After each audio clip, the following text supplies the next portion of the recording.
Guys, and welcome to another tutorial video. Today I'm going to break down the head-to-head tool on the quantedge.com.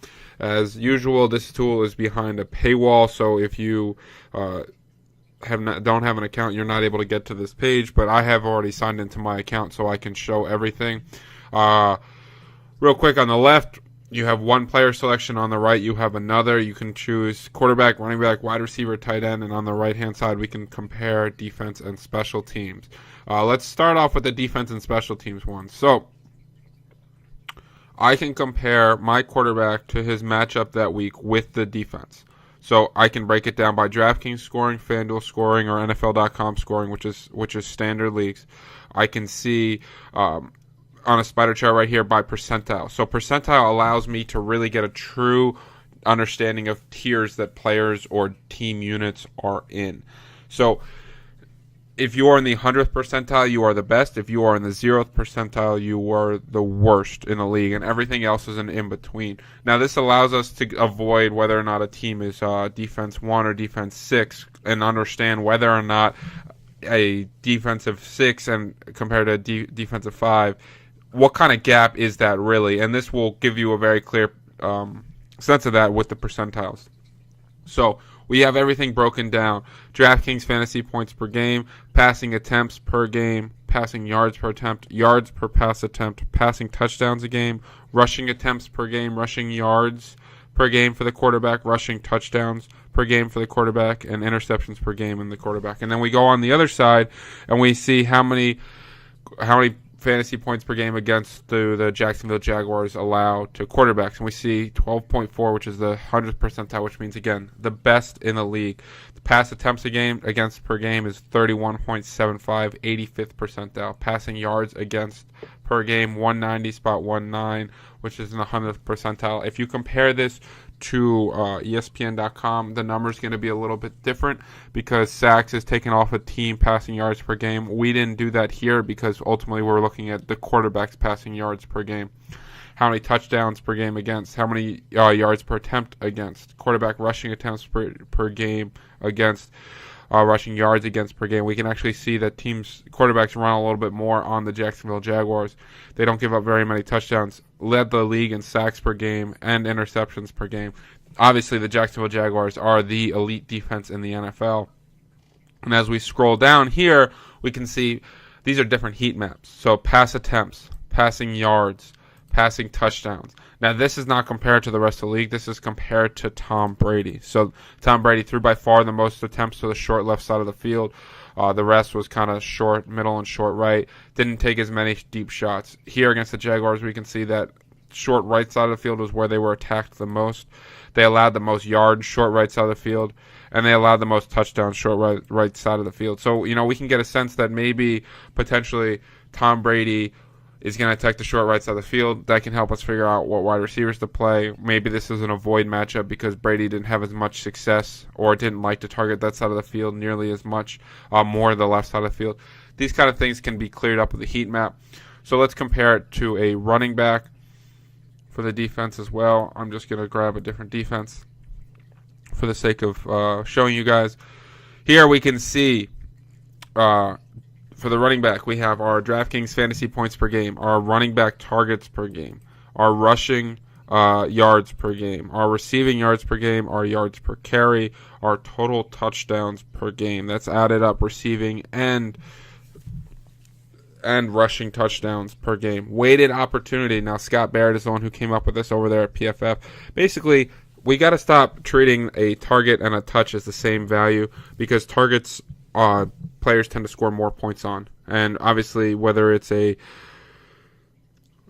point per PPR league, half point PPR league, or no points per reception league, it's going to change the weighted opportunity number. If you notice here, we're on DraftKings. If I change it to FanDuel, the weighted opportunity is going to drop. The weighted opportunity scale is based on the league scoring settings. This allows us to understand just how much true opportunity are they getting. This allows us to weight the guys who get more targets than carries and give them a favor and stop, just talking about total touches because that's not the true indicator of potential fantasy success. Carries per game. This tells us how many carries they're getting per game. Red zone carry share Todd Gurley is seeing 71% of the Los Angeles Rams runs inside the opponent's 20-yard line in the red zone, which is the 97th percentile, almost as good as it gets. Snap percentage, he played 82% of the Rams snaps. Success rate, 53%. Now, one bug that's in this, and we have not been able to figure it out, is that for some reason, whatever the success rate we put in, the percentile is equal to that. So you can ignore this percentile. For some reason, we can figure it out on the defensive side, but the offensive side, there's some sort of bug. We are working on fixing that, but for now, just look at this number. You can ignore the percentile for success rate. Everything else should be correct. On the opposite side here, we can see DraftKings fantasy points per game against all running backs. That's the key to note here. This is RB1, RB2, RB3, any running back on the field. Rush attempts per game against, rushing yards allowed per game, rushing touchdowns, running back targets. So this is how many times the teams on average target all their running backs against the Denver Broncos. 5.94 is an 81st percentile score, which means they're real good against pass-catching backs. Receiving yards per game. They do not allow very many receiving yards per game, only 31 to running backs. Yards per carry against, they were the best in the league. DraftKings weighted opportunity, they were one of the best in the league. Again, this is all running backs, not an individual running back. And their success rate, they stopped the run better than any other defense in the league last year. We can also see the running back targets compared to the defense, just like Tom Brady. Now let's grab a receiver. Let's grab DeAndre Hopkins, and we'll go ahead and we'll throw him against the Minnesota Vikings. Again, this spider chart shows us just how elite different teams are in different categories. It's a quick data visualization to understand how good a player is. Obviously, DeAndre Hopkins is fantastic. We can see that the Vikings are very good in certain areas and more susceptible in others. So let's break down what each thing means. DraftKings fantasy points per game, pretty self-explanatory. Receiving targets, no receiver had more targets per game than DeAndre Hopkins. Last season, receiving yards per game, 91.87 was an 84th percentile score. Receiving touchdowns a game, 0.87. Receptions per game, 6.4. Targets per snap, true target share, 34%. He saw 34% of his team's targets. We have our red zone target share, which is 32%. Again, how many times was he targeted inside the red zone of all Houston Texans players? He saw 32% of those red zone targets, 91st percentile score. Those are really high touchdown upside targets. We want to target those in fantasy. Deep target share. How often was of all the targets that went 15 or more yards down the field, how often did those targets go to DeAndre Hopkins? We see that 48% of the deep targets on the team went to DeAndre Hopkins. He's their big play guy. I would imagine Will Fuller would take up most of the other percentile of that. He's their big play guy. He's their red zone guy. He's going to get peppered with targets. This all paints that picture very clearly.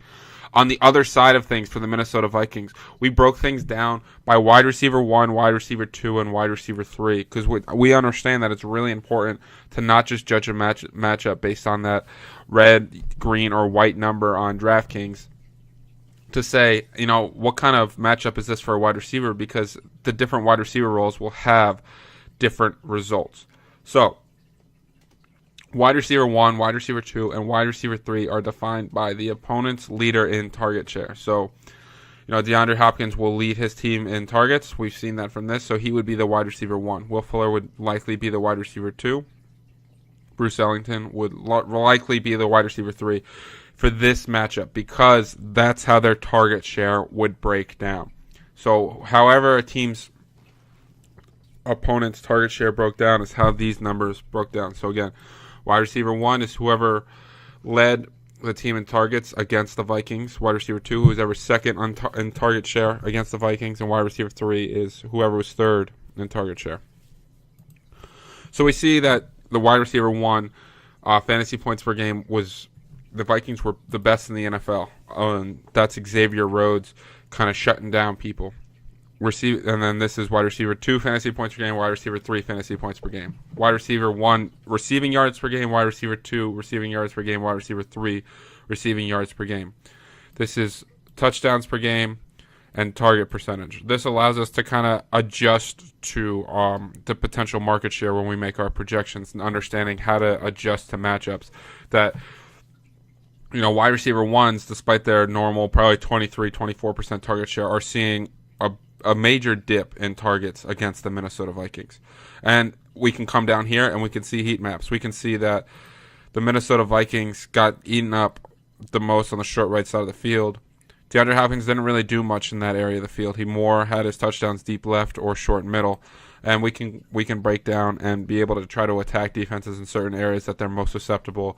Matt Dickinson writes a weekly ideal targets piece, which is going to use these heat maps and really break down for you, so you don't have to go through each individual player, where teams are most susceptible and where their opponents are running the most routes and most likely to see success.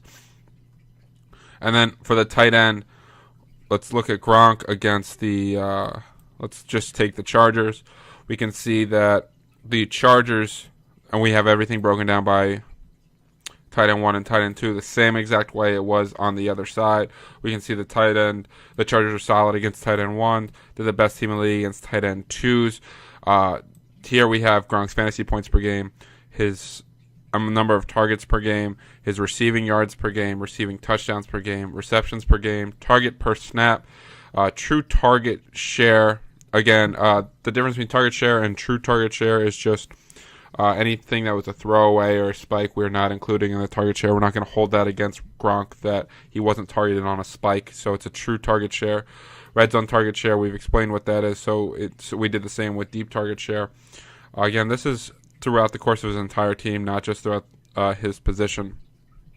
And we can scroll down here and see again where they're allowing their most attempts. We see their struggle. They allow most attempts to the tight end. Again, when we pick the position here, the defense will all this information will just show up for how they did against tight ends. This is the yards allowed they did to tight ends, the touchdowns they allowed to tight ends.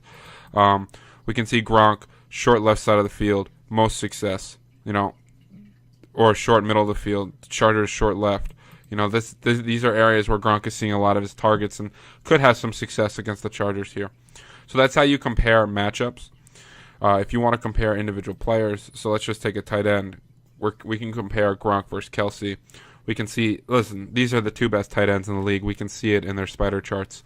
We can compare all these metrics with the data visualization. We can compare them here for the season game by game. Or we can come down here and all these metrics we can have week by week charts. So we want to compare Kelsey versus Gronk, Kelsey in red, Gronk in blue. Who had more receptions kind of week to week. If we are going to do by actual fantasy points, we are doing it by Gronk, Kelsey, and you are going to be able to compare the tight end 1 and tight end 2. Tight end 1 is any tight end that week who finished in the 1st through 12, their average. Tight end 2 is 13 through 24. An important note with the tight end average, you can be a tight end 1 and be the below average tight end 1. So just because for example, Gronk scored 12 points here and the average was 15. It probably got brought up by Travis Kelce's 27.4. He was likely a top 12 tight end that week, even though he's below that number. And we can compare each individual category. We can compare receptions. We can compare true target share. We see that most weeks Travis Kelce actually had a higher target share than Gronk did. And when we scroll down here, we can compare weekly fantasy points. So I think we said week 4, Travis Kelce was 27.4. Gronk was 12. There was only Croft, Charles Clay, Cameron Brate, A.J. Derby, O.J. Howard, Zach Ertz, Evan Ingram. So, he ended up being a top 12 tight end. This is a way for us to break down each week by fantasy points. We can select DraftKings, FanDuel, or NFL.com. Again, PPR, half-point PPR, or no-point PPR, and understand week to week how each player performed. And you can do this for each individual position. And if I want to compare different positions, so say I want to compare a wide receiver and a running back here. So I'm going to compare DeAndre Hopkins and I don't want to do Zeke. Let me just grab Jay Ajayi. We're going to be able to compare these metrics. But this allows us to understand how the flex position plays. DraftKings and now FanDuel both have a flex position, and understanding what position might be best to put in your flex can now be broken down here.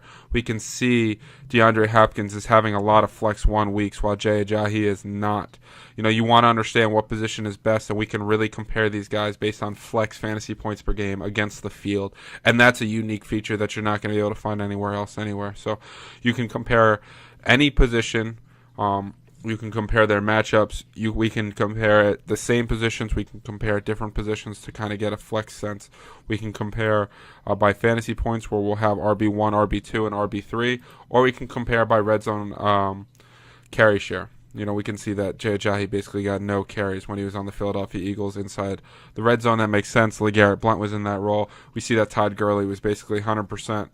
83%, 80%, 66%. He's getting a majority of the touchdown upside plays there for the Rams. And again, compare these, our heat maps. We can compare players as well. And we scroll down here at the bottom. And anytime you can compare two players, you can compare their physical measurements as well.